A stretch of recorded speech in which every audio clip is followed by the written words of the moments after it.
ते Bajaj KB100चं clutch liver इकडे बघा वरती. आपण आता लिव्हर केबल हे सगळं नवीन टाकलेलं आहे.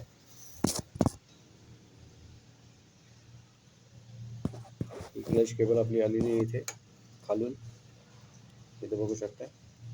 तर क्लच केबलचा इथे स्टॉपर आहे.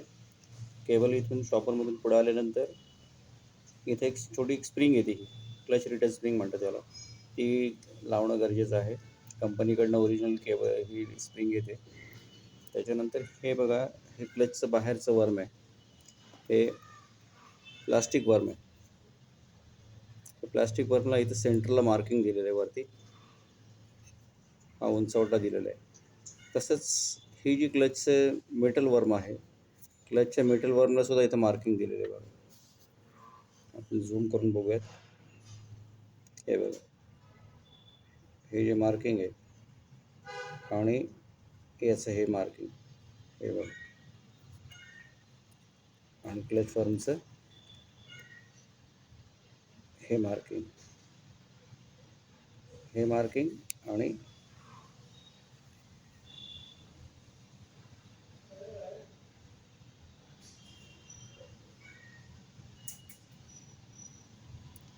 हे दोन्ही मार्किंग एक लेवलला ठेवून क्लच सेटिंग करायचं. क्लच बऱ्याच जणांची कंप्लेंट अशी आहे की गाडी क्लच कार्बोरेटरचं कवर जोडल्यानंतर गाडी रेज राहते, पळत नाही.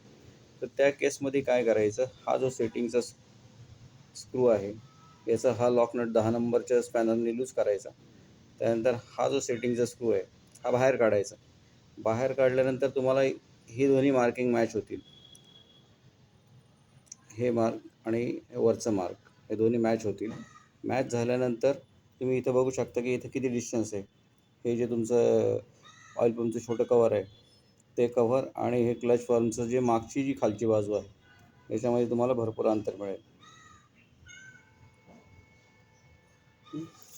आणि क्लच हा तुमचा एवढ्याच भागामध्ये ऑपरेट होणार, पुढे एवढ्या भागातच ऑपरेट होणार आहे. आता इथं तुम्हाला दिसते बघा, इथं जवळपास माझी करंगळी पूर्ण जाती आहे, हे कव्हर आणि याच्यामध्ये गॅपमध्ये करंगळी एवढी गॅप आहे. आता मी क्लच ऑपरेट करतो आहे.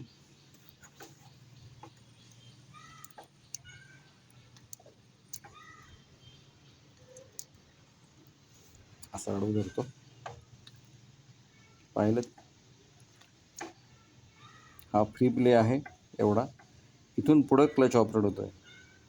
प्रत्येक गाडीला हा फ्री प्ले पाहिजेच. ओके, अशा प्रकारे क्लच वरचं सेटिंग करावं. धन्यवाद.